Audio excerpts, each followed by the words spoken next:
You arrived to find the man distraught here, and he took you out to show you. Yes, sir. Mr. Herman came over to me in a very excited manner and told me that first I would not believe what had happened to him. And I just expected the worst. I didn't know what to believe. And he said he'd been in his yard in North Charleston, which is about 15 miles from here. Next thing he knew, he was here in this field near Somerville. Right in the middle of the field is where he said he came to. He doesn't really remember too much of what had happened that night. He said he'd been watching a bright light. It kept getting closer and closer. And the next thing he knew, he was here in this field, and he told me he believed he'd been brought here by a UFO. He was very excited, nervous. I really have never seen a man that excited. You know, it's hard to put in words, but very excited is about all I could say. Distressed, he couldn't remember what had happened to him.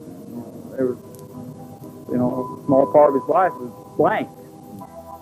Bill could only remember small fragments of hazy images that resembled a strange mosaic tapestry of colors and things. The object approaching, falling backwards. The field of grass swaying in silence. Struggling in a bluish light to bathe the railroad tracks, then blackout.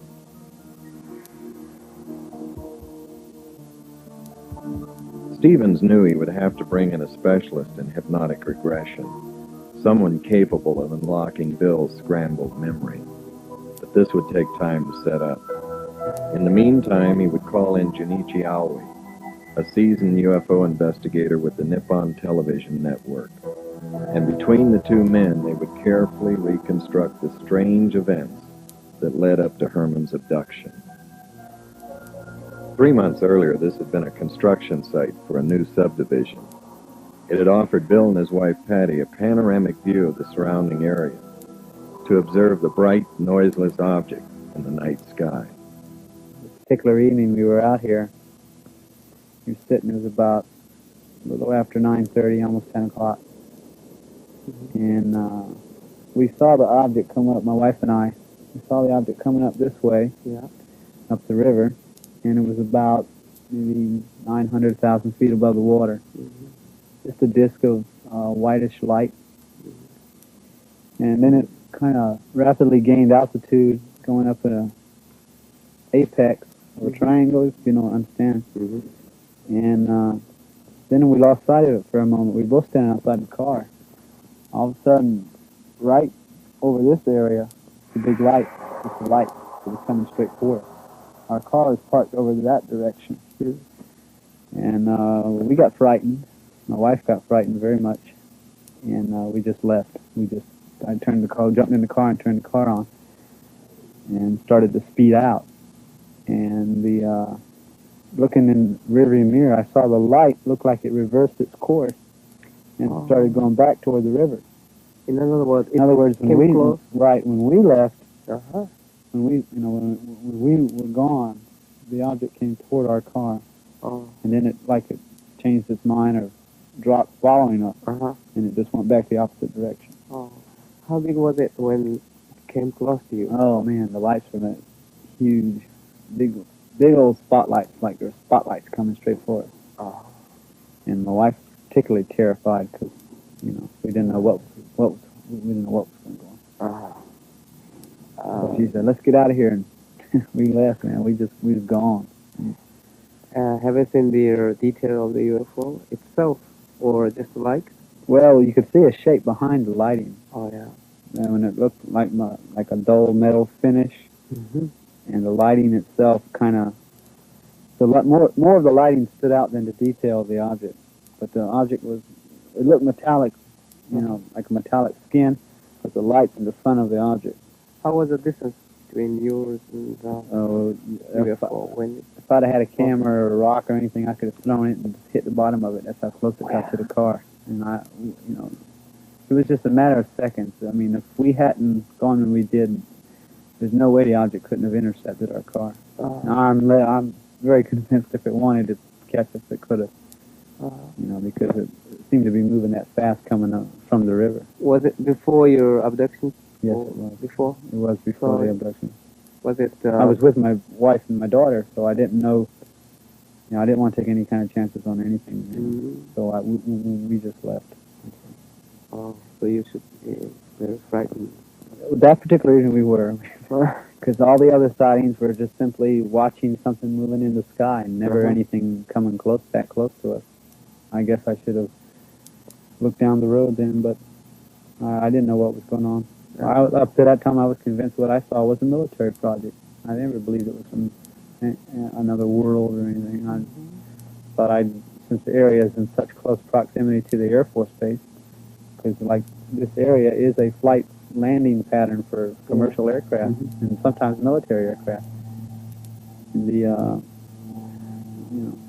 that was my thoughts back then. Noticing that Bill is near emotional trauma, Junichi quickly changes the subject. And then most of the sightings afterwards, one of those, or a C-130 turboprop, would come up and down the river, just fly up and down the river. I kept thinking, wow, man, I don't believe this. Because, you know, one of the feelings in my mind, and my thoughts, was, you know, when you see something, it seems distant. In other words, removed from you personally. But this thing reacted personally. In other words, not only were we watching it, but by coming toward us, it was watching us as well. Not just performing the delight of, but it seemed to react to our personal presence, and it reacted by coming toward us. And of course, it frightened us because I never saw it that close. And we left. After the frightening experience, Patty's fear would overcome her curiosity. She would beg Bill to please leave well enough alone. He would agree, until 3 weeks later on a Sunday morning. Patty was home, I believe. Yeah, our daughter was sick, and she couldn't go to church. So I got in my car to go to church, and I'm driving down Dorchester Road. And since that last sighting, I had kept my camera in my car fully loaded. I wasn't thinking about UFOs. In fact, I was listening to some hymns on the radio, Christian hymns, just minding my own business when this thing shoots across the road. Silver, with a halo of light on the bottom. It was the most pretty thing I ever saw. At first it was silver, pure silver, and then it just changed like somebody got a rheostat in a dining room and turned it.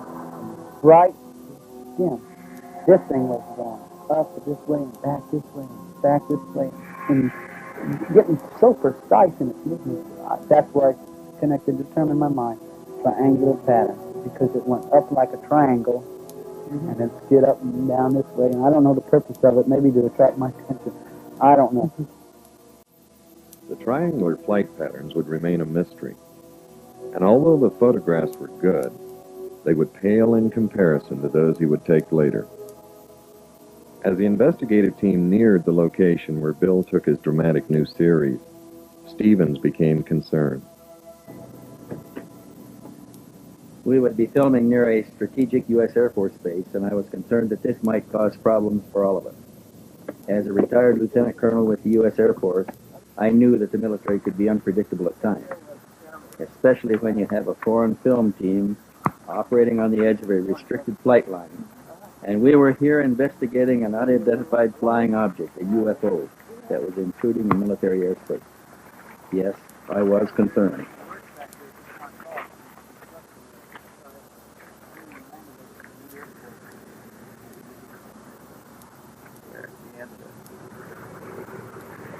Take off on landing on the end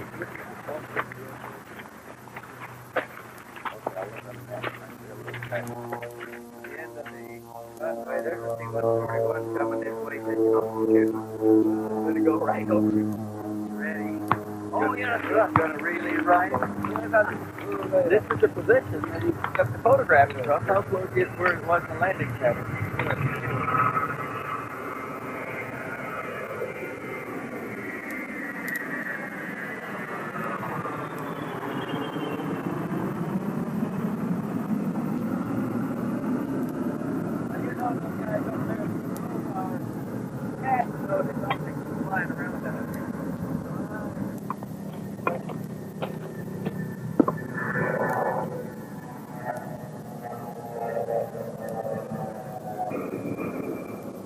The photo session at this site was most intriguing. Had Bill simply followed a hunch, or had he been telepathically guided to the location? Another mystery without any clues. Like I say, I was at work, and I left work, was on my way home. And on my way home, I had that thought. It was like a impulse telling me to, go somewhere. And I started to think, where should I go for myself? And then it was like in my mind, I got a mental picture of this area. And I knew it was near the air base. I knew where everybody parked. Got back here, and I wasn't back here 10 minutes when I could see the object. I don't know exactly where I saw it first, but it circled the area, and I saw it. And I saw, the first thing I noticed was it was much smaller. I mean, it was, prior to other ones were anywhere from 40 to 65 foot diameter, but this one was 20, 30 foot. And another thing was it was very, very different. It was different in the sense that instead of being orange and silver, it was just like a silver metal appearance. Yeah. And not only that, but it had two domes, one of them on top of the object and one of them underneath it. But it looked sealed in metal. In other words, you didn't see no windows and no holes and nothing. No windows. No. Oh. I did not see any windows. It was just surface metal all the way around. Almost like sheet metal formed into the shape of a disc with two domes. One on top, one on the bottom. How was the dome? Was it transparency? Or? No, it was solid metal with the rest of the disc. And it was all colored silver with the sun shining off it. I mean, it was just beautiful silver like aluminum or sheet metal. Or, how did it fly? I don't know. I did not hear any noise. It was like, in that sense, it was like the other objects because it made absolutely no noise. I mean, it would go up like this and come back like this. Come around like that. And just watching it was, it was hard. Because when it would go that way, I'd run across the field and I'm trying to get it in the viewfinder. And I took about 4 or 5 shots like that. And I believe 2 or 3 of them came out. And 2 came out empty sky. Well, in the course of the sighting, the object was going like this way. And then it reversed course and went back that way until it was like hiding behind some trees over there. Yeah. And I stopped and I thought for a moment it was going to be gone. But instead, I saw an airplane coming this way.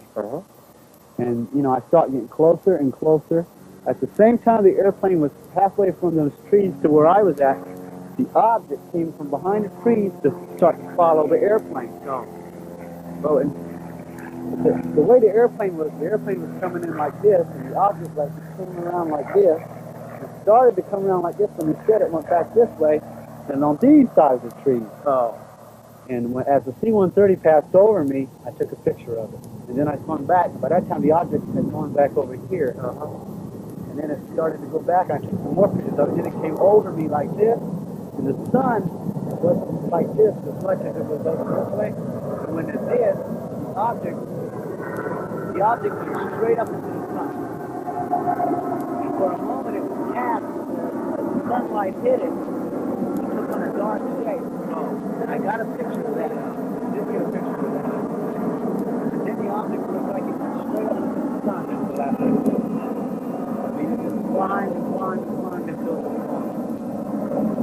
And I stood in the field, shaking my head, trying to figure out why I was the one seeing all this. Waiting for someone to pull over and get out and say, what the hell was that? Or something to that effect. Excuse my French, but I mean, that's really, I was trying to think of what, first I want to guard the film, I was praying all my pictures came out because I knew I had some good pictures if they did come out. Right. What do you think the military people? I'm positive they had to see it. I know for a fact that Air Force people did because it wasn't hid behind the trees where you couldn't see it. It was like, see that big tree? Uh-huh. It was like on the other side, they're just sitting there next to the tree, just hovering right there. And when the airplane came over and it came back, if the pilot saw me, I mean, imagine the pilot that low to the ground. Here's somebody standing there with a camera with the pictures of his aircraft. I mean, he had to see me on the ground. This is an open field. Right. And also the radar man have known about it. Oh, I'm positive the radar. Right. The thing was 1,500. At one point, I'd say about 2,000 feet above the ground, 2,000 to 3,000. And from what I've talked to radar people, they say the radar will pick up anything as low as 800 feet. You know, if they find it at 1,500, they'll sweep the area and then come back and sweep it, try to get the lowest sweep possible in order to detect the object on radar to get an echo fix. And if that was able to happen, well then obviously somebody over there saw something.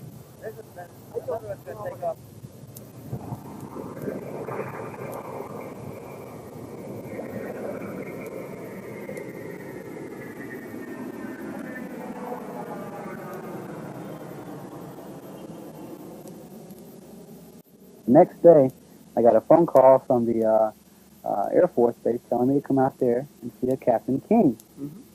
He was interested in seeing my photographs. I went out to the Air Base with my daughter in the car and got in there and got to the gate, and the guard didn't know what I was talking about. He said, well, Mr. Herman, it's 5:30 in the afternoon. Our information officer has been off duty since 12 o'clock. I said, well, somebody called me at 3:30 and told me to come out here by 5:30. And he said, well, wait right here. So I waited, and finally, about 20 minutes later, up drives this station wagon, out gets this fellow in civilian clothes, walks up to me and says, hello, I'm Wade King. What can I do for you? And I said, well, sir, somebody from your office called me and said you were interested in seeing my photographs. He said, what photographs? I said, this photograph of the UFO I took. He looked at me and he says, wait right here. So he went to the guard shack. 5 minutes later, up walks the guard in uniform with a sidearm, puts his hand on the window of the car and says, are you military? And I said, no, sir, I'm not. He looked at me like I was born yesterday, and he said, well, let me tell you this. He said, why don't you turn the photograph over to the captain and let him take it from here? So just turn the negatives and the photos over to the captain and let him take it from here. And I said, to myself, I said, I was not born yesterday. I said, listen, I'll compromise. I'll give you a photo, and you tell me what you want to do with it. Do what you want. Anything that you think you can help me find out what this is. He said, well, we'll certainly do that. Thank you so much. And he wrote his name on I.O. Bill Herman, one card, one photograph, you know. And he handed me his card with that written on the back. I took it and I left, thankful I wasn't military. So I took these blow-ups back to the information office to get my photo back from the captain. The minute I walked in his office, he was bright, face, cheery attitude, and got up and said, hello, Mr. Herman, how you doing? I said, fine. He said, let me tell you, we put it through our information channels, and this is what they told us. You photographed an F-4 Phantom flying at 5,000 feet. That's what you photographed, Mr. Herman. But if you look here, pointing to that picture, he said, if you look here, you'll see the stabilizer and the back tail, and you can even, if you look close, you can see the exhaust. I didn't know what to do. So what did I do? I pulled out my blow-ups, and I said, tell me something. I put them down in front of him, the same exact picture, and I said, does this look like an F-4 Phantom to you? And he looked at it, and he kind of went like this. And he says, now listen, he says, if I was you, I'd just forget you saw it. I didn't know what to do. I didn't know what was going on. I certainly didn't. And as far as I knew, what I'd seen was a military project. I didn't believe it was from outer space or anything like that. I thought, well, man, you stumbled on a military project, and what proves it? The attitude of the Captain King. That's what proved it to me. You know, his attitude, his will. I thought I'd just forget it. You know, why would he forget something that's flying in the confines of the Air Force Base and flying so near a nuclear weapons facility and you know, in this degree? Well, I didn't know what to do. And finally, I didn't have an opportunity to take any more photographs, and I didn't know where I should, you know, how far I should get involved in this. You know, my father said, well, if it is government, you're going to find yourself in over your head, and they're going to do everything they can to discredit you, and they're going to hurt you, and you're not going to get, you got to think of your family and all this. I said, well, maybe I should.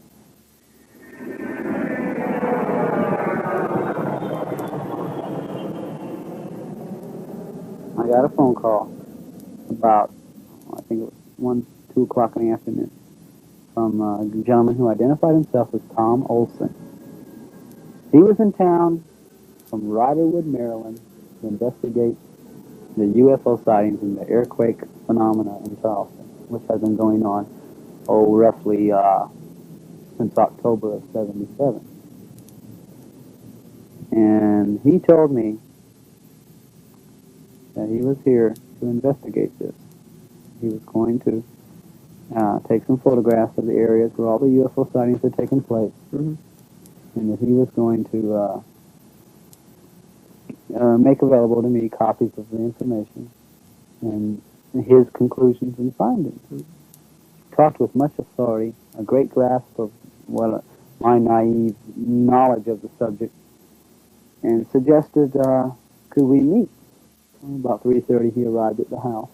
He had a Maryland driver's license with his picture on it, and then he showed me a retired military ID card, and I believe it said United States Air Force retired. And then he showed me a Social Security card, and then what they called the UFO Information Retrieval Center ID card, which was a long title, but still, it was, with a picture and with a thumbprint on the front of it. Got in the car, and I had my pictures with me, and I said, here, would you like to see the photographs? Because I was impressed with the photographs as far as, here's something that shows I'm not hallucinating. Right. What do you think it is? He brushed them aside and said, we'll look at those later. Tell me about your experience. I told him. I told him about the earthquakes. I told him about seeing the object. Told him about photographing it. Told him about all the people I've found who have seen it. The strange things affiliated with it. The reaction to the military aircraft over the field and cross-country road. He said, well, how we get there? So we went there. And first we went to Beast Ferry, where the objects hovered over the towers and moved in triangles. He took photographs.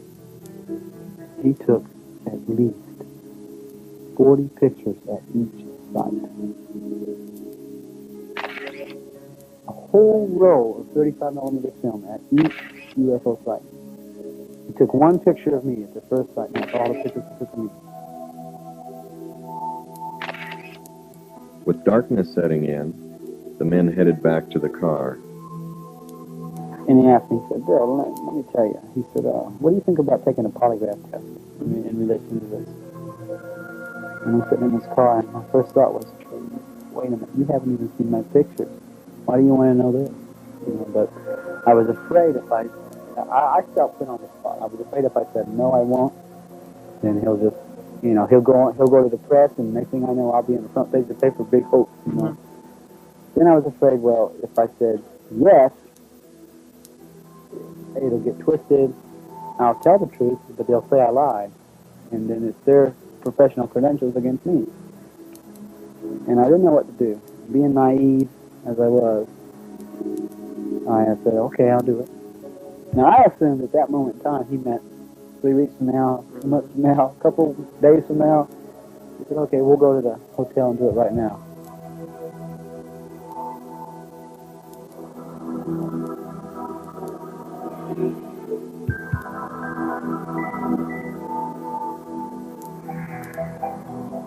We walked through the door, and I'd never been in the Mills house. And I was stunned by the beauty of the inside, the big chandelier and the beautiful furniture in the different adjoining rooms, and the soft music playing in the background. And Mr. Olson, he looked at me, he said, this is a nice place, isn't it? I didn't know where I was going, I was just following him. And my thought was, well, polygraph seems to me they got to have a certain place they got to operate it. And I was assuming there's got to be somebody else with him, but I haven't met them yet, and I don't like this. I don't understand what's going on here. Seems like there's something not right here. But I wasn't going to blow the whole thing and walk out and say, no, I don't want to do this now. The elevator went to the 5th floor. We walked out of the elevator, walked up a little hallway in front of the elevator till we got to a big hallway. And we took a right, walked all the way down. It seemed like a long walk. And we turned right again, walked up another hallway till we got to the last room down the hall. And the thing I didn't like about that room was it was separate from the rest of the room. It was like a little box closet. I heard him tap on the door twice. The knob turned. I walk in the room and there's two other people in there. And one of them introduced himself, so he kind of mumbled when he introduced himself. He said, "I'm Dr. Blah, blah, blah." He shook my hand. The other fellow says, "No, I'm so-and-so with the Riderwood, Maryland Polygraph Association," or something like that. He said, "Well, sit over here." And it was looked like a flat machine, looked like a briefcase almost. And when you open it up, there was like a polygraph, the polygraph machine itself. You know, there was all kinds of little wires running out of it. He did not ask me to sign anything, which I felt, not that I wanted to sign anything, but something in writing to protect my rights, you know. But even when that thought crossed my mind, I dismissed it. I was manifesting naiveness. I wasn't scared as much as I was, I don't like this. You didn't even tell me there were two other people here. You know, and I was wondering what was going on, but if this is the way they operate, well, maybe I'll just sort of go along with the tide. But when the doctor, that guy who identified himself as a doctor, walked over to the bed, picked up a black satch doctor's bag, and pulled out a hypodermic needle and a little syringe, put them together, and then reached in the bag and pulled out, looked like a greenish liquid. Put it into the needle, because this is going to relax you. Now, I was scared. I wasn't afraid I was going to die. I just didn't know what he was going to put in me. And I started, my voice quivered, and I asked him, "Are you sure that won't hurt me?" He said, no, Bill, this isn't going to hurt me. And I rolled up my sleeve, and he punched me right here. And I saw it go in me, and I sat there a minute, waiting for me to die, and I didn't die. And I sat there, and I felt very, very relaxed. Very relaxed. And he started asking me questions. "Did you see a UFO?" And I said, "Yes, I did." And the doctor marked, the photograph guy marked something. He asked me another question. "When you saw the disc, did it change color?" And I said, "No, it didn't." Because it didn't. And he marked it.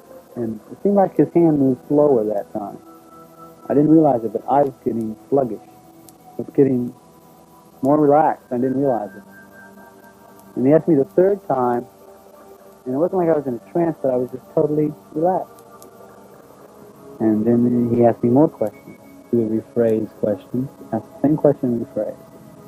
Now this went on for, oh goodness, it seemed like an hour and a half, until finally he said, "That's fine." And he put down the thing, set it down, and he said, "Okay, I'm hooking."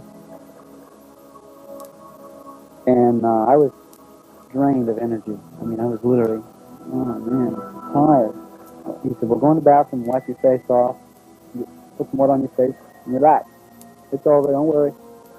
And I was in there and I did that, and they conferred for a moment. I didn't hear what they said. You could hear them mumbling each other, and I didn't hear what they said. But because I had the door half shut. But the minute I came out, they all walked away from each other. Tom Olson said, "Okay, Bill, I bet you're starved." And I remember saying something about, not really, I'm more tired. So we left the room. Went downstairs, got in the car. Says, "You sure? I'll be glad to take you anywhere. I hear they got good she crab soup at the trawler." And I said, no, Tom, I'm about to drop. I'm tired. Take me home." He said, "Okay." He said, "Listen." He said, "You'll be hearing from us for the results of the polygraph examination." He said, "Either way, you're going to hear from us by at least Wednesday." So we drove home, and we hardly said 2 words on the way. I was tired. I didn't feel like asking anything.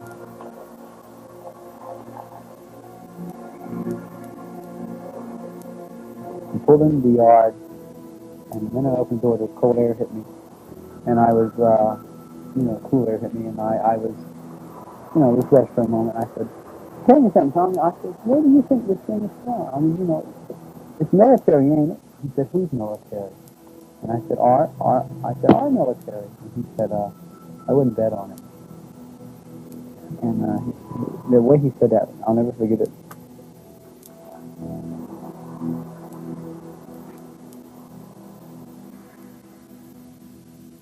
1 week later, Bill received a memo from Tom Olson asking him to fill out a questionnaire and send copies of his photos to the office in Riderwood, Maryland.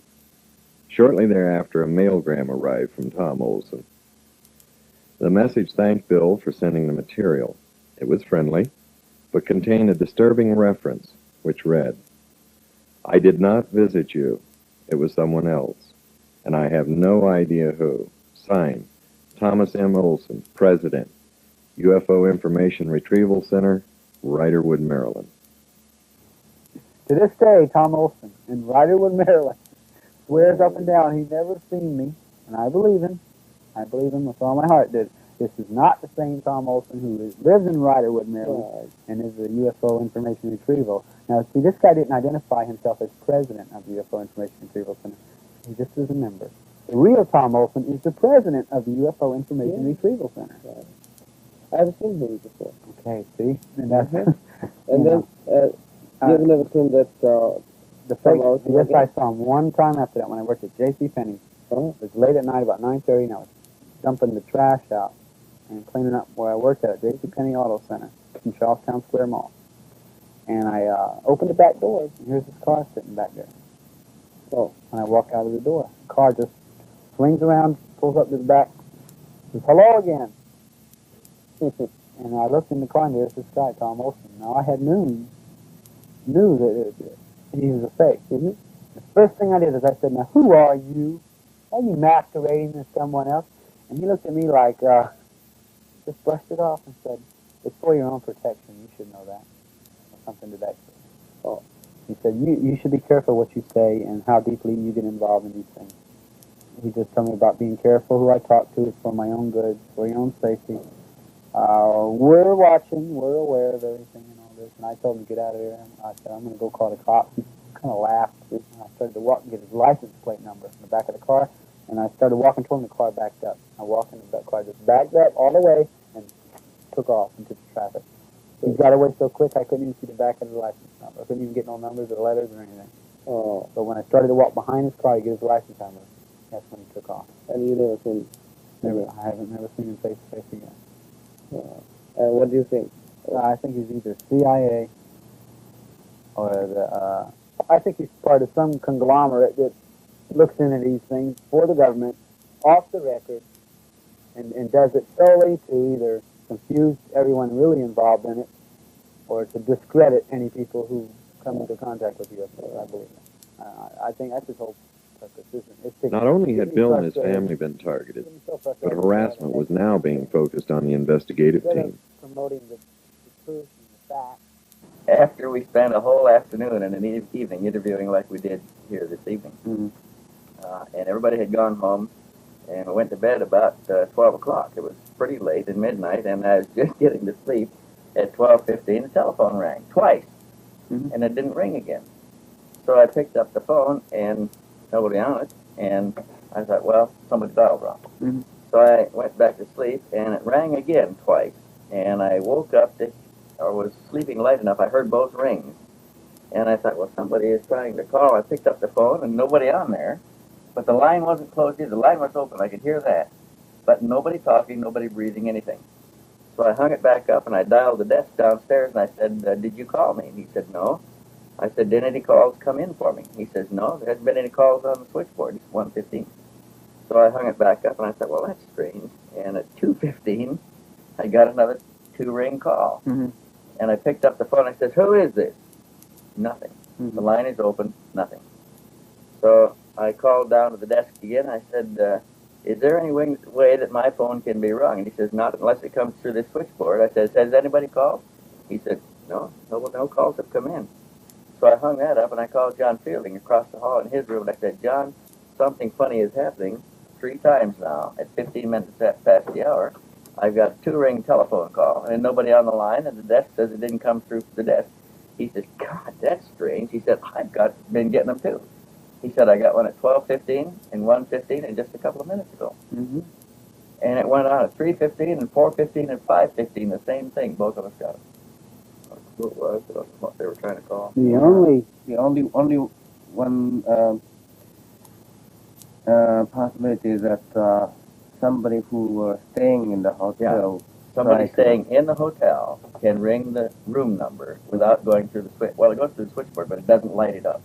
Could have been somebody picked up a phone in a hallway Or Yeah. another room. Or Somebody in another another room could dial my room and let it ring twice, but it would have to be deliberate now. Mhm. It would first it could be accidental, but it's not accidental if you get it 2 rings each time. Mhm. And it happened 5 times during the night at exactly 15 minutes past the hour, and there's nobody on the line.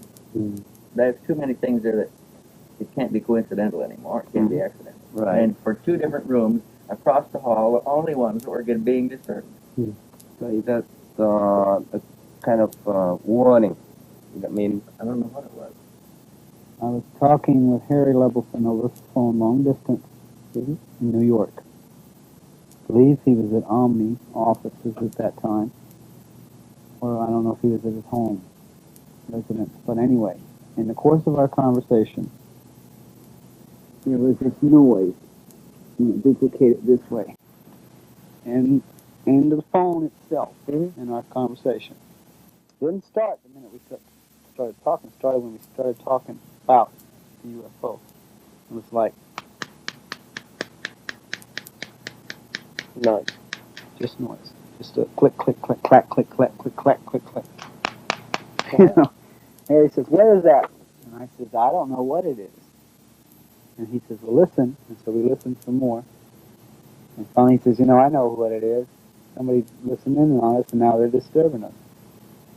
And we talked in spite of it. And it still kept on going. Until it finally just stopped when we were talking. So I don't know what it was. Here's another strange thing. Harry Levelson came down to visit Bill, and he made plans to come down with his girlfriend, telling nobody in the office where he was going on a weekend, and arriving quietly and unannounced. They arrived in Charleston, checked into the motel, and 15 minutes later got a telephone call from a lady who said she worked for a television station, wanted to interview Levelson on his visit to Charleston. Who do you think there, Wendell? This is not the first case that we have investigators alleging that they are somebody else, false identifications. It comes up quite frequently. I have got to believe anybody that is that well equipped and has that many apparently valid identification cards is coming from an agency, a covert agency that is able to do all of these things and adequately financed. And I can only think of one that comes to mind right away, and that would be an intelligence organization. And the only intelligence organizations we have here are government.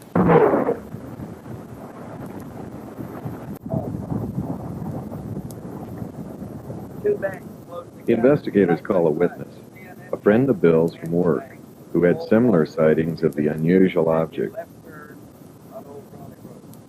As soon as we got here, we got a telephone call from The phone rang, yeah. And Melina answered it, and she turned and said, "It's Tom Olson. He's called for you several times this afternoon. He wants your telephone number. He's at a pay station." So Tony took the telephone, and it turns out to be Tony's boss. They're calling from his work, right? To remind you again that Tom Olson called once more and wants to know if they can give the Tom Olson your number. yes, he urgently wants my number. And he's at a pay station someplace, and he wants to call back. Stevens has placed an inductive coil device on Tony's telephone, hoping to record Olson in the act of harassment. Tony places the call to the pay station number.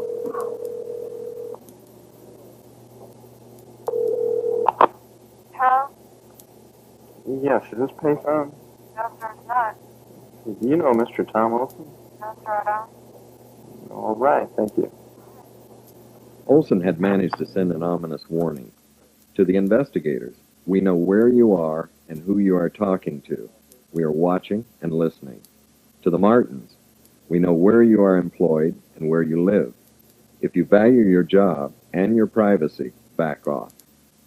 Unshaken, the Martins agreed to the interview.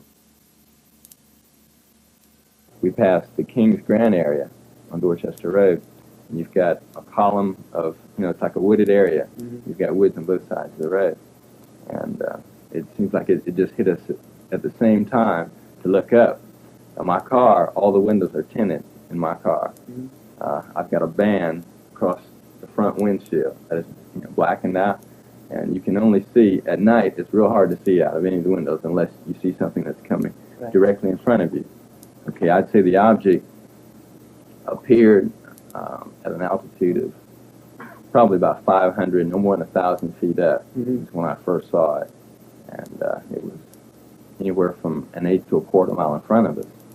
It came down, I'd say, at about a 70-degree angle. Okay, it came from an easterly direction, came down, and what I really noticed about that was strange. Bill said, "Look," he said, "it's doing triangular patterns." That's what it was doing. It was a glowing object doing triangular patterns through the sky. It came down at about a 70-degree angle. It made a loop, probably about, I'd say about 100 feet above treetop level. Came down, made a loop, and went back up at the same type angle. And I thought it was really strange that they would come down and they could only be seen directly in front of us. Okay, and I didn't think there was any mistaking of it being the object because of what he had told me about the object doing triangular patterns.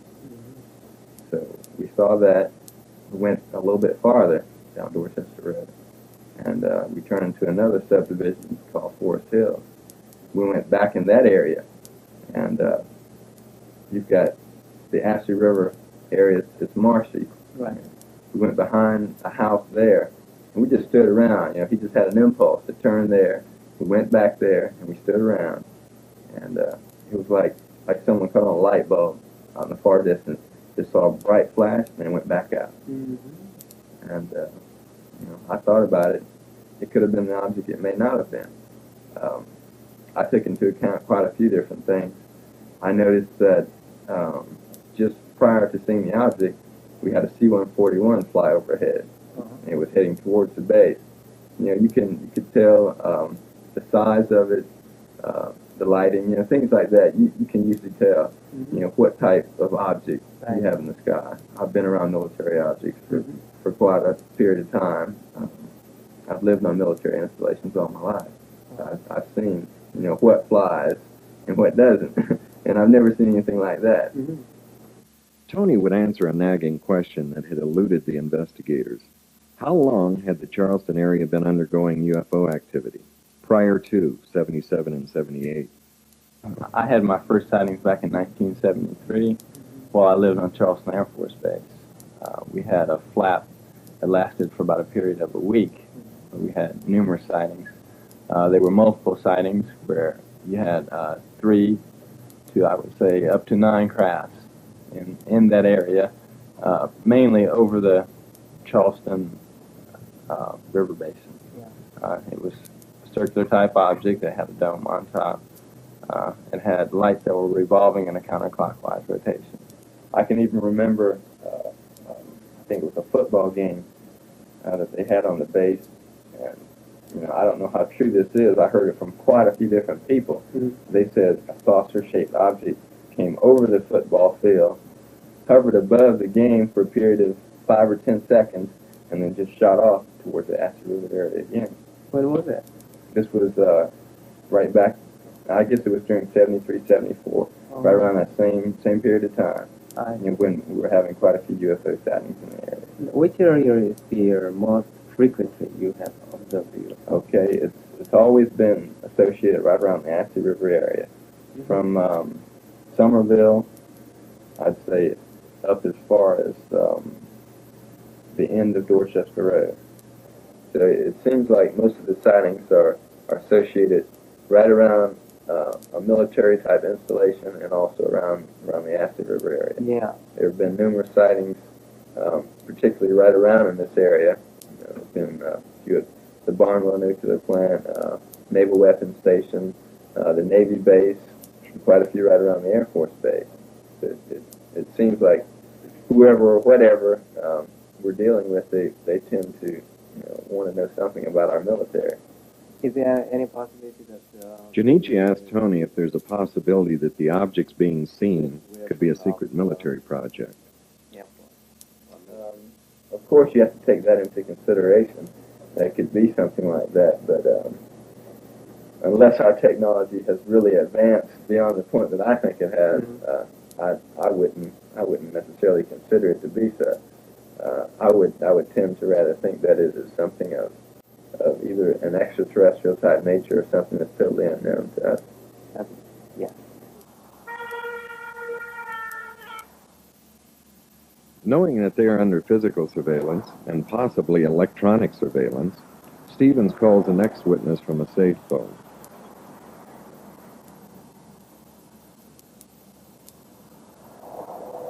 In December 1977, I was returning from lunch back to my office. It was about 1:30 in the afternoon, clear sky. And up Rivers Avenue, as I was approaching a viaduct, I noticed a glowing orange type object off to the left of the car. I would estimate possibly 3,000 feet away, but it was very clear, and it apparently was motionless. And I could see no wings of any type, no rotaries, as though it could have been a helicopter. And I noticed at least one person in another car pointing to it, which indicated to me someone else had seen it.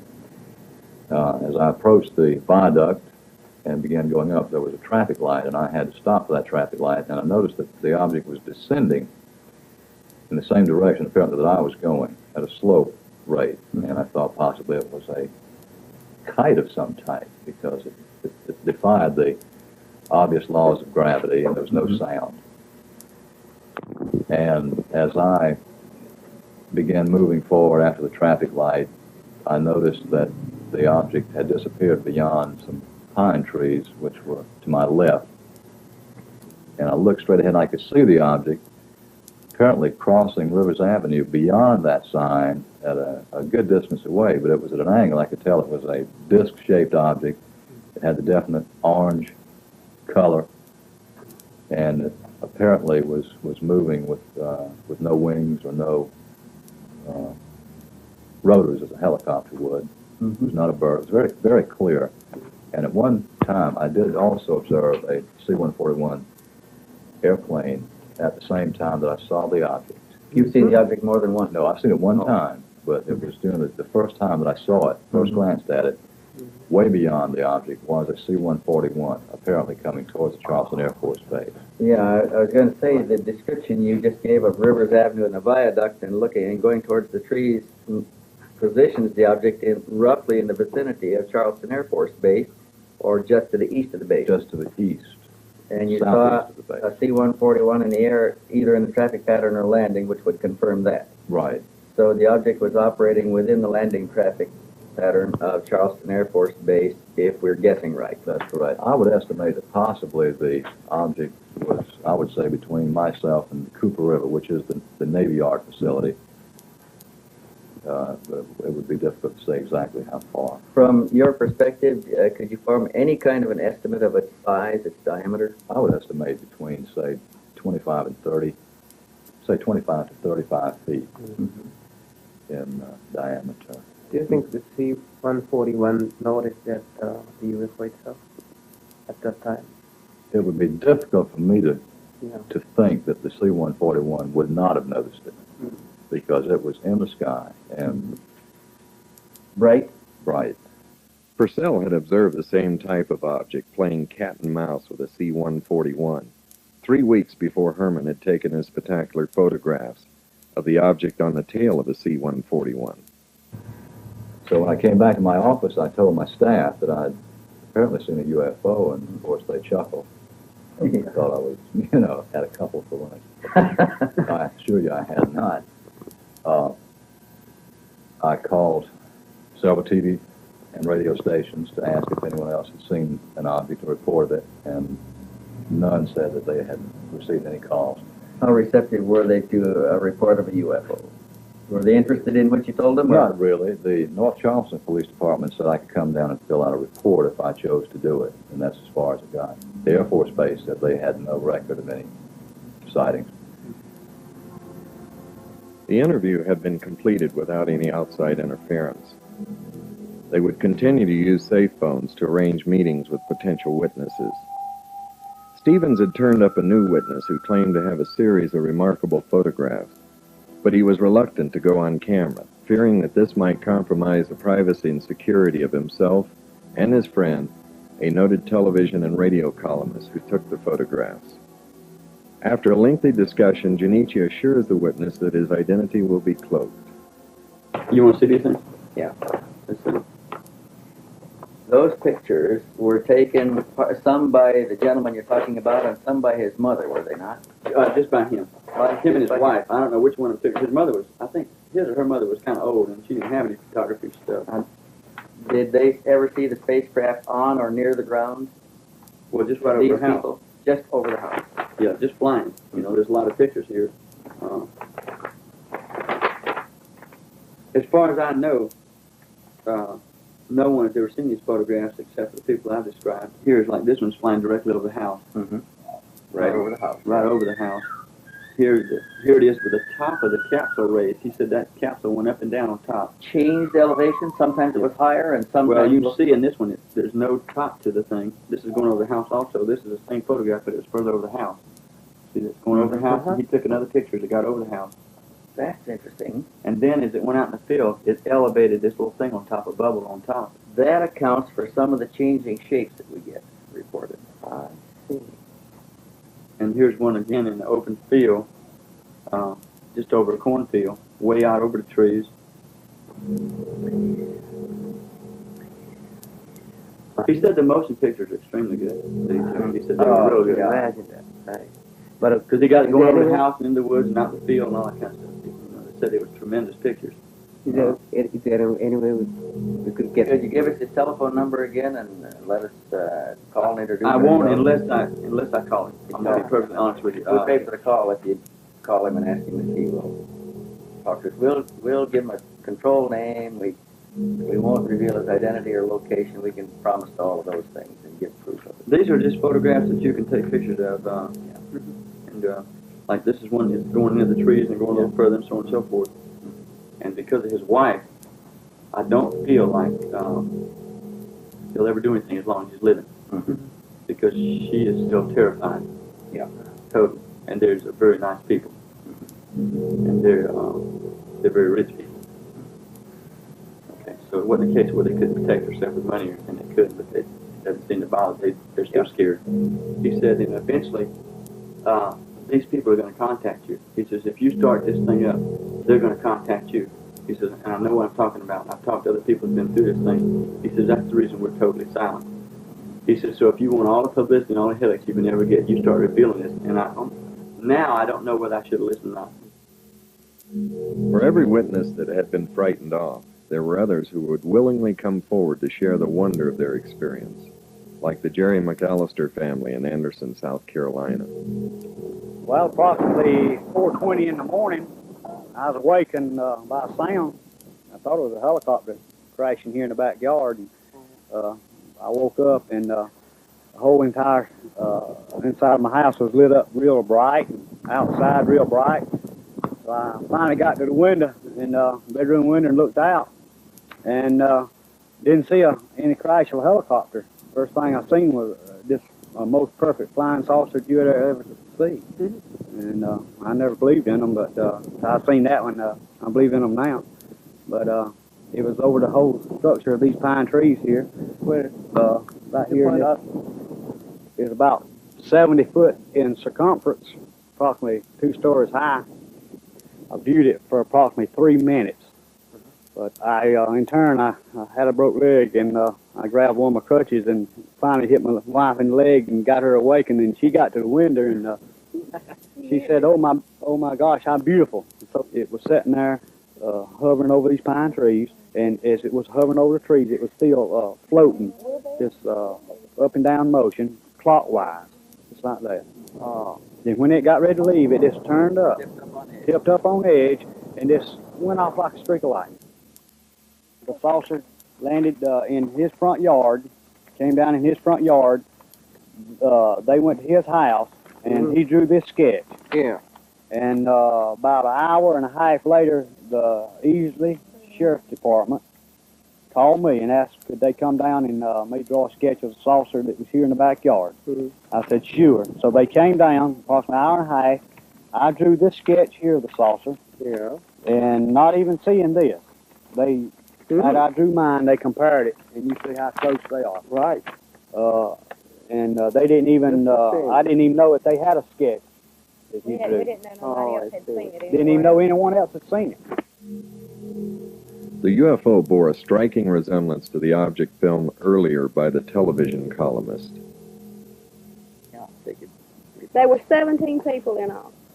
17 people gathered here before Counting, the thing counting the deputy sheriff, 4 deputy sheriffs, and our family, and those neighbors and next door neighbors. There's 17 people in all. As daybreak came at 5 after 7, that's when it got up yonder real high, and it was still bright. And then all of a sudden, it left, and it was cloudy like. Yeah, just in this area. Just in this area about through there, from where it left, it was cloudy as it could be, just like it's coming up a rainstorm. Was there any odor or smell of any kind? No smell, no odor, no smoke. These trees, nothing moved when it was there or when it left. Everything was perfect. I could see windows, but the windows were black. Black. It was just all white, and the windows was blacked out. It looked like. Have you seen the UFO before? No. Have you heard of that story? Yeah, the story? I read magazines all the time. Well, you're interested in. She is. Yeah. She's the only one that's ever believed in them or liked to read about them. And my sister, she reads about them, and she loves it, and she believes in it. We'd make fun of her, and she would give Nancy her books, you know. Got the UFO magazine, and I would give it to me after she finished with them, and I'd read them. I'd say, Mama, look at this, and she goes, oh, I ain't fooled that. I don't believe that stuff. I didn't. How about you yourself? This was the first time. I see. And before then, I didn't believe in it, no. How about you? No, I didn't believe in them. Like I tell you, I didn't even believe they even sent men to the moon.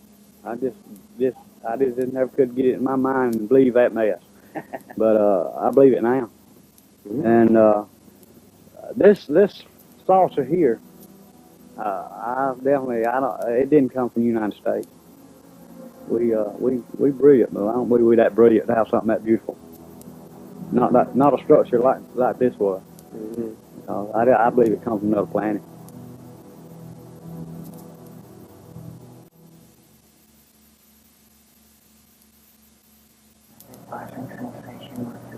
Bill agreed to undergo hypnotic regression to fill in 4 hours of missing time. Hopefully this would answer his haunting questions. Who are they? What are they? Where are they from? It would take almost 4 minutes to get him under. What happened, Bill? Saw the object. What object did you see? Yes.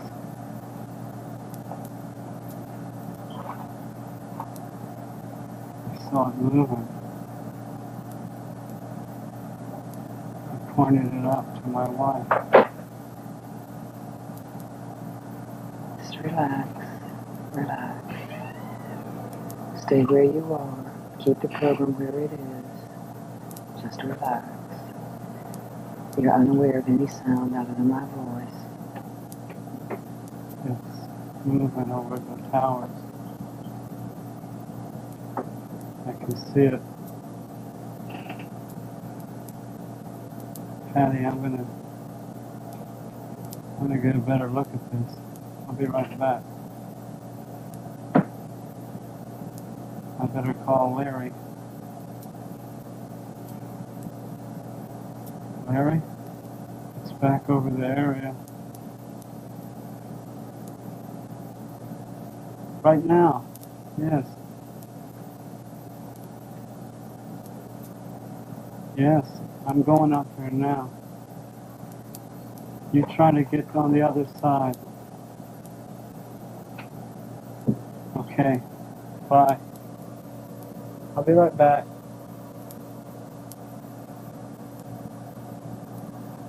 What's happening, Bill? It's moving over the towers. I can see it. It's about, I don't know, about 1,000 feet above the towers. It's moving in triangles. I can't. What the? I'm gonna break my neck. What?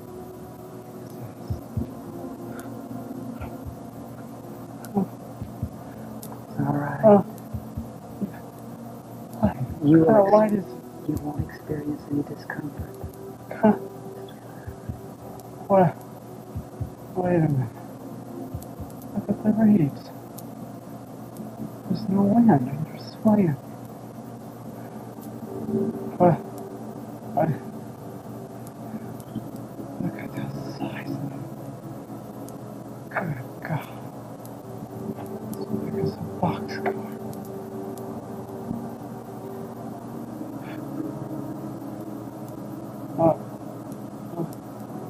Where are you? I don't know.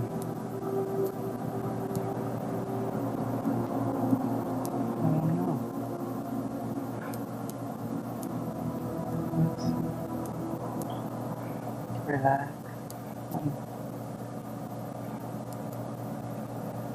My shoes. You can see my shoes. I'm lying down.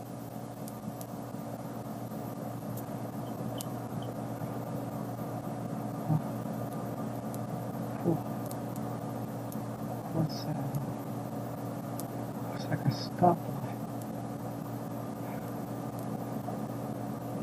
Where's the stoplight? It's on the ceiling. What color? Wait a minute.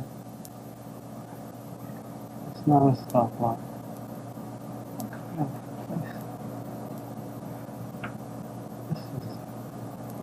What did I do? Get hit by a train? Wait, no. No, that can't be. No. Wait a minute. What do you see, Bill? Oh my God. The lights are slowing down.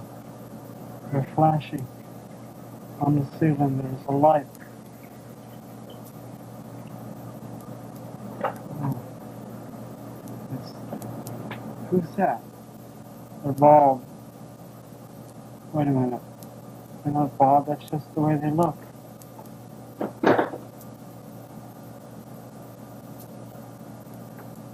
They're dressed alike.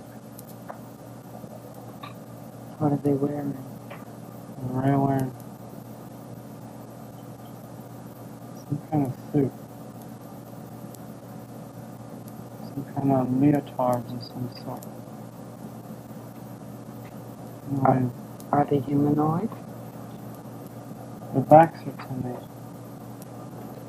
They're looking at the light on the ceiling. They're looking at my foot. No, they're not looking at my foot. They're looking at the box. There's a box. I can't move my arms. I want to sit up, but I can't. My clothes are on, but my coat's undone. My shirt's unbuttoned. Is anything attached to you? It's cold. Some kind of metal box. Flat metal box. It's cold, but it's not like water. Where is the flat metal box? It's on my chest.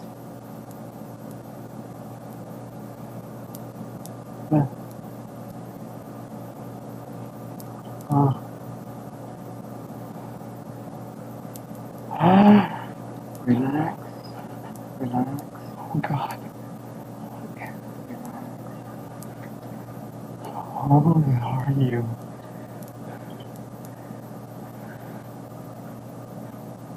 Oh, my God. What's happening, Bill? They're looking at me.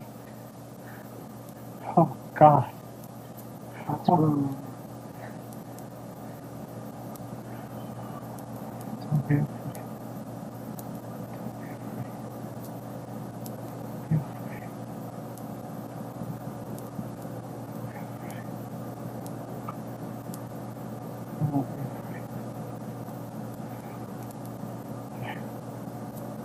They're standing there.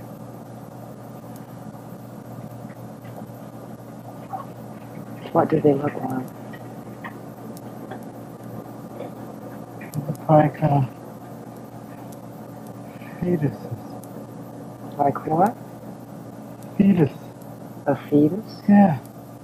A grown fetus. Wait a minute. Can't be fetus. The light, that's what it is. It's the light in the room that makes them look that way. Look closely.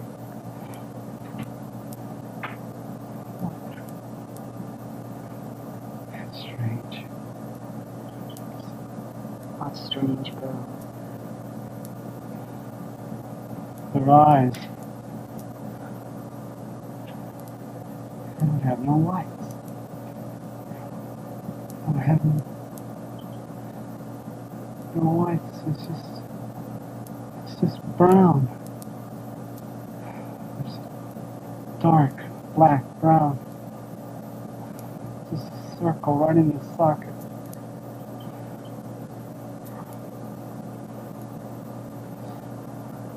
Wizard. How can they breathe with no nose?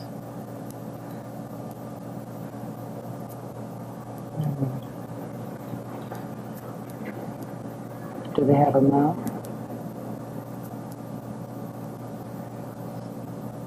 It's a slit. It's a straight line. The lips are no lips. It's weird. Do they talk through their mouth? I don't hear no talking.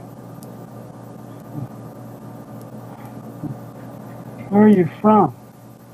Who are you? Answer me, for God's sake.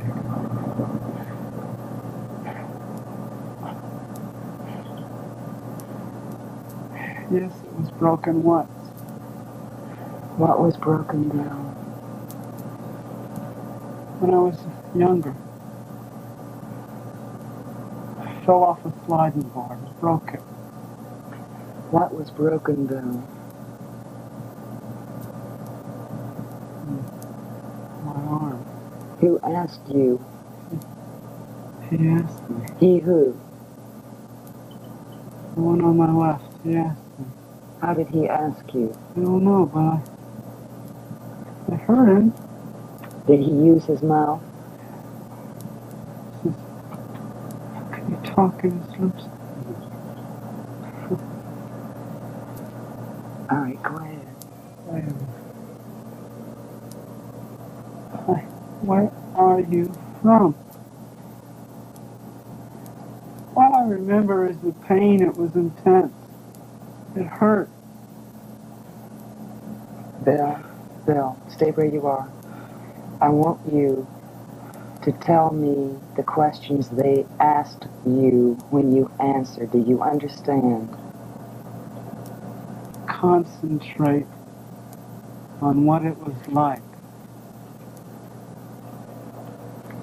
Be still and concentrate. Very well.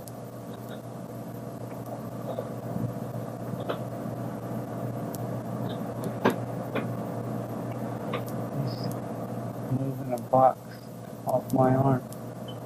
You can tell my arm was broken by looking at the box. For goodness sakes, that was so long ago.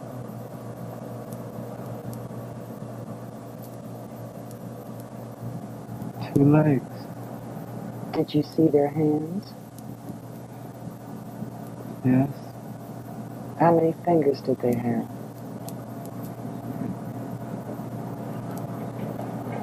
They're all the same size.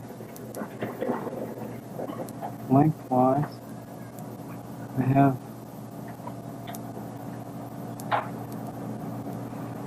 4 fingers. And it looks like a thumb, but it's the same size as the fingers.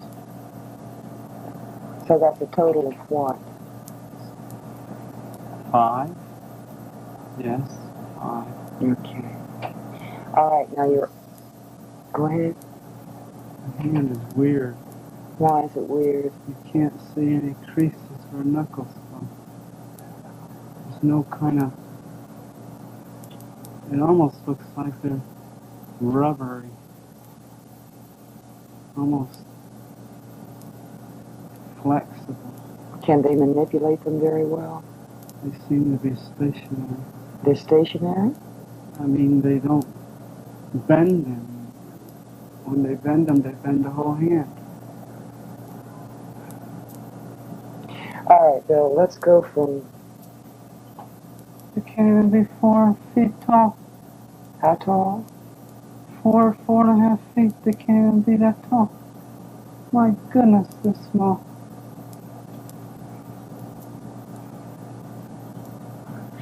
Look at this. Like marshmallow. You touch me. It's, you can tell there's bone under there, but you can't tell. It's weird. Good grief. What color are they? Very pale, very milky. Is it a skin-like texture? Tough skin. Everything's the same. No hair, no pores, just skin. It's weird. How did you feel when this being touched you? Like he was very, very peaceful. Like I had nothing to worry about. All right, now what happens? We're walking. We're going toward the door. The room is weird. It's different. I don't see any strange. There's no creases, no borders. And the door is smaller than the back of the room.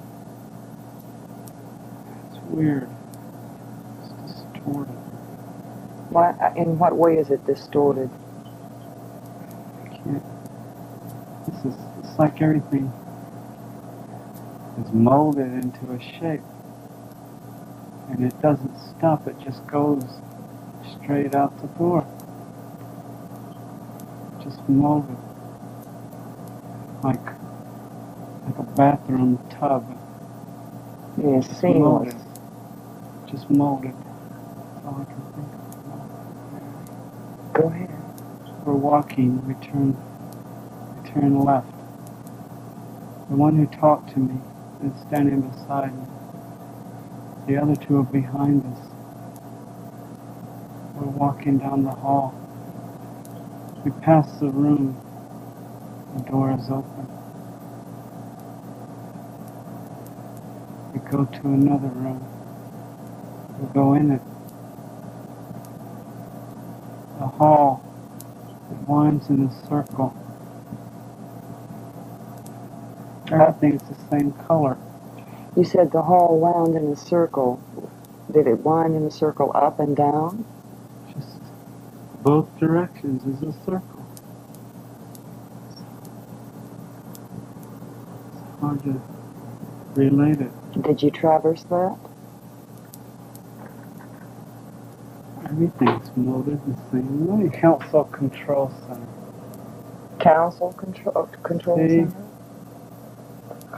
Console. Console. Yeah. Console?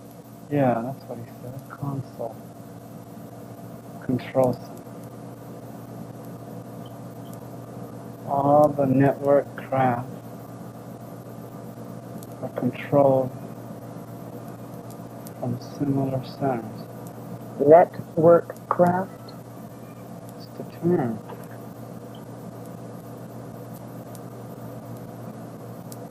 What's the network? What? Where? What did Let me he get- say? He said they manipulate gravity. No, they manipulate the equilibrium in the gravity. How? Did you ask him?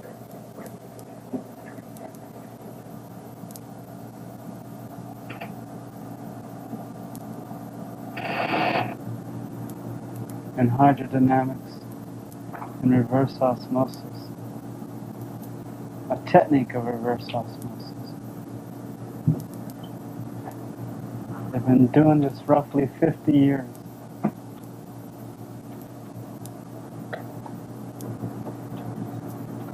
It's uncomprehendable for me to understand.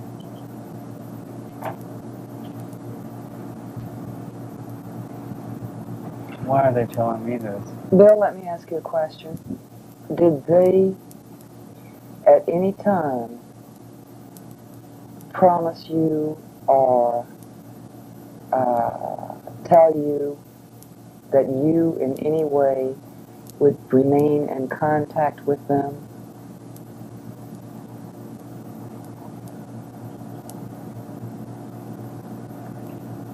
Speak it. He said that they have means to contact those they wish to contact.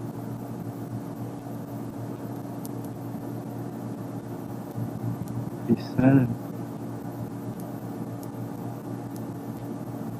we will meet again. Did he say when? No. All right, you're back in the console control room. Now what happens? The light on the checkerboard is flashing on and off. First red, then white, then red, then white. And those balls to the left and right are spinning. And the one sitting at the desk, the one who spoke to me, said that I couldn't go and look. And I walk, and when I do, the one sitting at the desk get up and step back.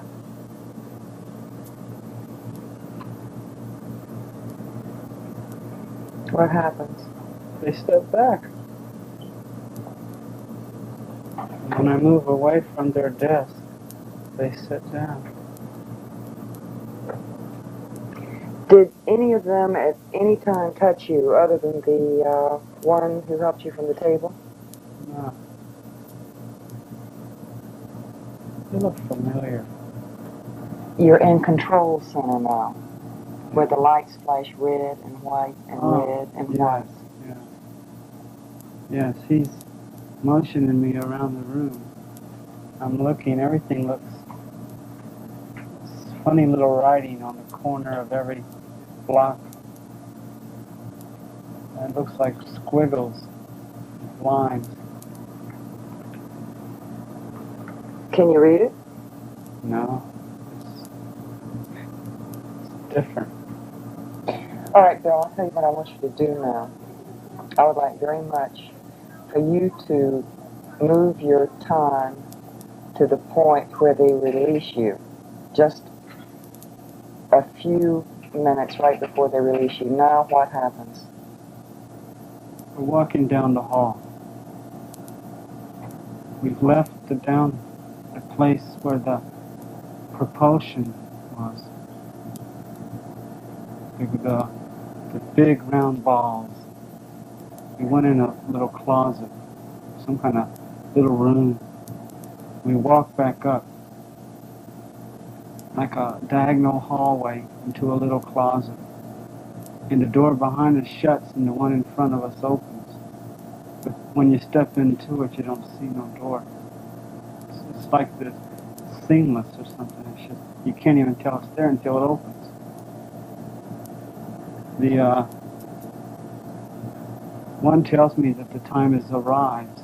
Something about the time has arrived.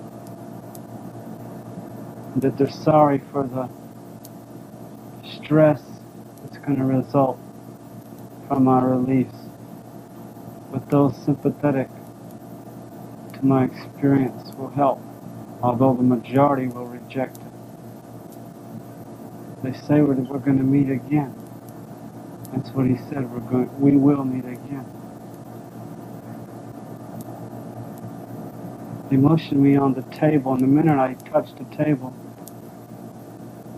the light on the ceiling starts to flash. First slowly, and then fast. And as I lay down, they step back from the table. Did they place any restraints on you? I just lay on the table. The other one, he walks to the table, and he's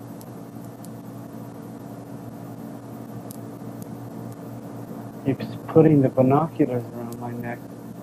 He must have had the binoculars the entire time.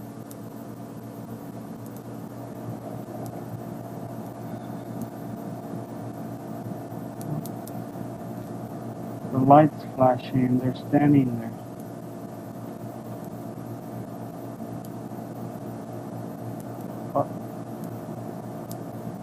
Wait a minute. Huh?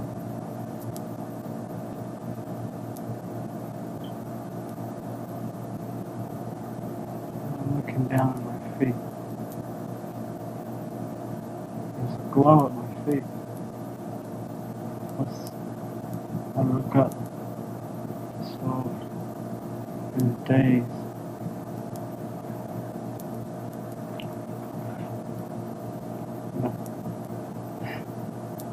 Oh God. Oh no. Calm down. Calm. Calm. When I put my hand on you, when I put my hand on you, you'll calm down. You're looking at a television set. You're looking at a television set. You're watching this on a television set. You are watching this story on a television set. Look at the television set. I'm running. Look at the television set. Describe what's happening on the television set. The object is leaving. It's going up. How did that thing move? It's going in triangles. There it is again. You're watching it on a television set? It's going to the left. You're all right. Oh my God, where am I? Where's the tracks? Oh God, Daddy! Bill, look at the television set. Look at the picture on the television set. Now look at the picture on the television set. Look. Look at the picture on the television set. You are calm. You are watching a rerun. You are watching a rerun. You are calm. Now describe to me what you are watching. You experience no panic, but you see in great detail. You are watching a picture. I gotta get back to that orange, that yellowish orange mark. It's the only place I'm safe. What's that? I hear something. There's nothing there. The object's gone. Where am I? What time is it? Day is it? I can't get your head on straight.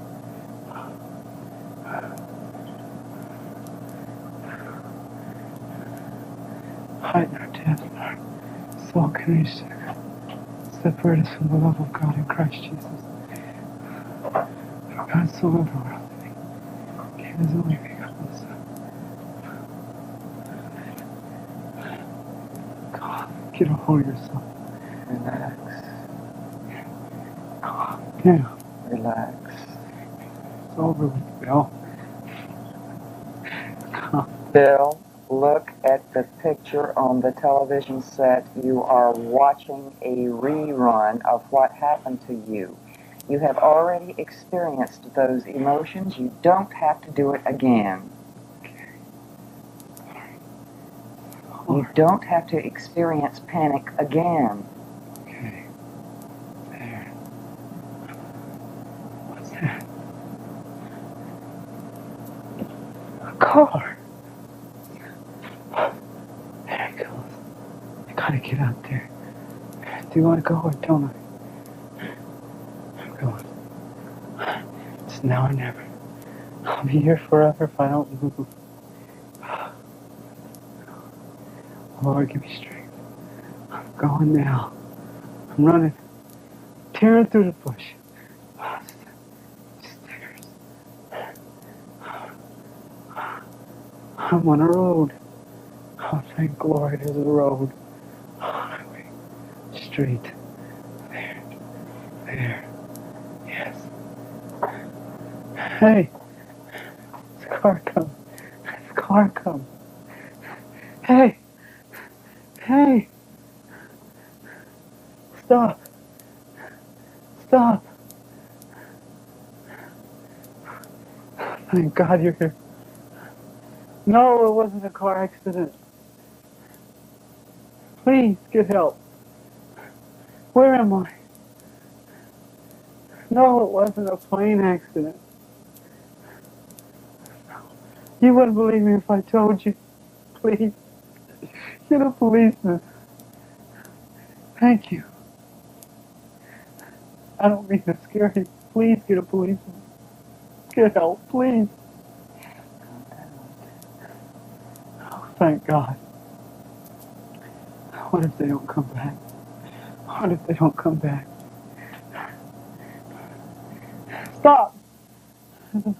Another car. Stop! Yeah. Stop. Stop. Yes. Thank you. Get a policeman. Yeah, that's right. No, no, no. You wouldn't believe me if I told you. Just get a policeman. Call him, please. Thank you. Two people can't distract me.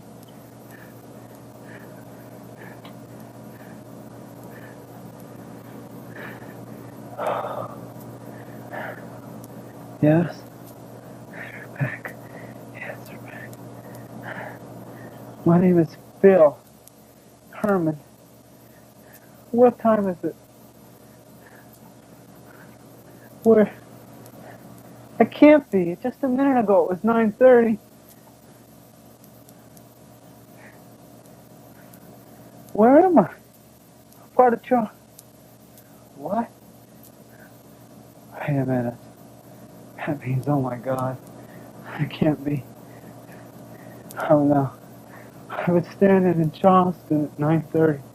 I saw a light in the sky. It dropped to the river. I saw. Here it comes. Who is? Yes, thank you. Thank you.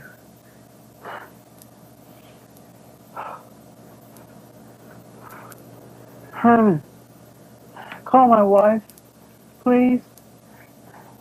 Thank you. I just expected the worst. I didn't know what to believe. And he said he'd been in his yard in North Charleston, which is about 15 miles from here. And next thing he knew, he was here in this field near Somerville. Right in the middle of the field is where he said he came to. He said he doesn't really remember too much what had happened that night. He said he'd been watching a bright light that kept getting closer and closer. And the next thing he knew, he was here in this field, and he told me he believes he'd been brought here by a UFO. Listen to me, Bill. And Bill, you're floating now. You're back in the present and you're asleep. You feel very good and very relaxed. How are you? Oh, I feel like I just slept for an hour. It feels so good. good. I'm glad you did. The session had formed a bridge from illusion back to reality, allowing Junichi to probe for more information. He asked Bill what had frightened him the most. What I can recall. To you. Scary thing? Scary Frightening thing, yeah. thing? I guess was the disorientation when I was released. Mm-hmm. You know, trying to comprehend where I am. I don't understand why they released me there. Why didn't they release me where I was picked up? A concern of Junichi's was how would Bill cope with the reality of the experience. I can't deal with this for the rest of my life. I I don't know what to, I don't, it's, in a way it's strengthened my marriage, in a way it's torn my marriage apart. In a way it's gotten to the point where it's not so much an obsession with me as it is a preoccupation. And if I saw the object again, I'm naturally going to be inquisitive, but I don't know what to... You don't know what they think. Right. And I yeah. I don't know what, it seems like with all this information and all this in relation, it seems that, I don't want to get into a position where there's positive deception on their part towards me. I don't want to be used as some leverage. There would be more sessions and more answers to troubling questions, beginning with, why did the objects perform triangular flight patterns? The reason why they move. The reason, I thought I got over that, is the reason that they fly in these triangles or they perform these erratic movements is because radar can lock on them, interferes with their propulsion somehow. I don't know the mechanics of it. So that would explain in one small area why the radar doesn't lock on these things, because of their movement. They come up the river and they're flying level, and then they just crease up. And the higher they get, the more starting this thing they do. But they seem inside the object to be able to stabilize everything inside so it doesn't tear itself apart like a jet would if it started doing these acrobatics. Junichi asked if any of the objects had crashed due to radar lock-on. I believe this was back in the 60s or 50s, that radar had interfered with the propulsion of one of their network vehicles, and that the object itself had to make what he termed an impact landing or a crash landing. Literally, they lost one of their objects, and not just the objects, but the occupants on board were lost as well. He said governmental authorities and got the craft itself, the occupants. As a result of that crash, they tried to make contact with the government, open contact, but it was suppressed, the way he said it, and it's maintained suppressed. By whom? I don't know. But the way he said it, Earth governmental powers, and that it was maintained suppressed, and they're just, in the future, when the threat of abuse can be removed, then they'll try it again. When will it be? I don't know. I do know that they said that the objects would be continuing to be sighted. Sightings would increase. People would observe them in action, and that this was going on. It was going to keep going on. They have gone the route of selecting different people in the populace and revealing themselves to them, I guess, and trying to establish awareness of their presence by doing that. How did they point that to? Junichi asked Bill, why was he contacted? It seems to be that they start out, just normal sightings. And if the person indicates a willingness of some sort, then they'll return. They said they have means to notify those they wish to notify. They told me that the field where I was released, someone else had been released in that field. I've been searching for who that person could be. Oh, I don't know.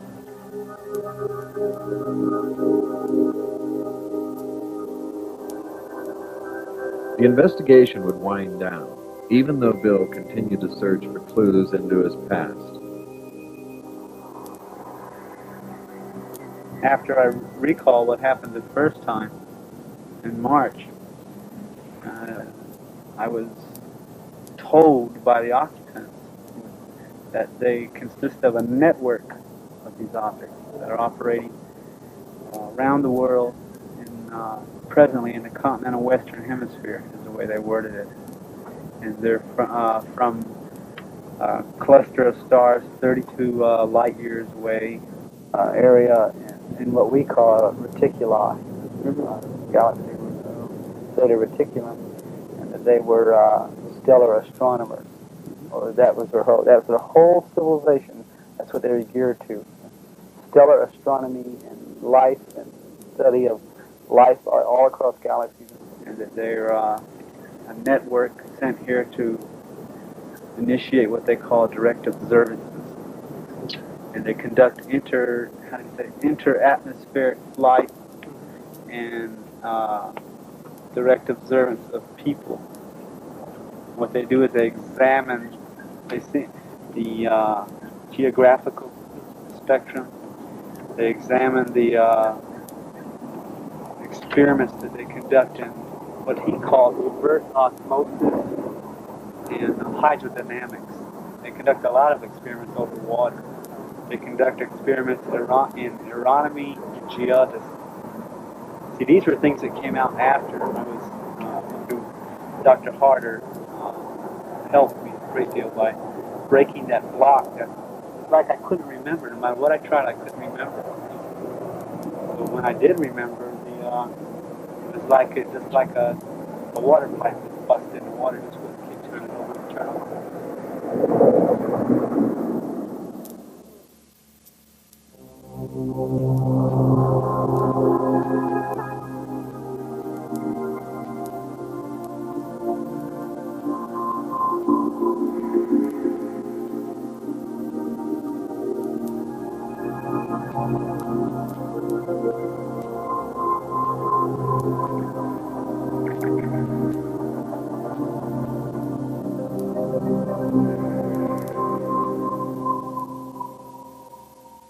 It was like a reddish background, like almost like combat lights in a military ship, like a darkroom red light. The emotion was that way, that I felt like I was an ant and they were a human standing next to me. I felt afraid because I didn't know what was going on. I felt like this is totally foreign to everything I believe. All my emotions and fears were just tossed aside by the comforting assurance of what he said to me. Don't be afraid. I heard the voice, but I did not see the lips move. I heard it as clear as you hear my voice. In English. It was in English. It was a little symbol. Looked like a serpent with wings. Like a half fish and half snake. And it was like, it was the most strange, eerie sensation when he touched me. It was like I knew him from somewhere and I couldn't place it. It was like, wow, this is like a buddy you knew when you was growing up, and suddenly here he is again. I towered over him. I mean, they were smaller than me. I could have tossed them aside with a good right hook, but I didn't feel threatened that bad. And the feeling was so soft and gentle, and yet at the source of that gentleness and the source of that softness, there was total control of the situation around me.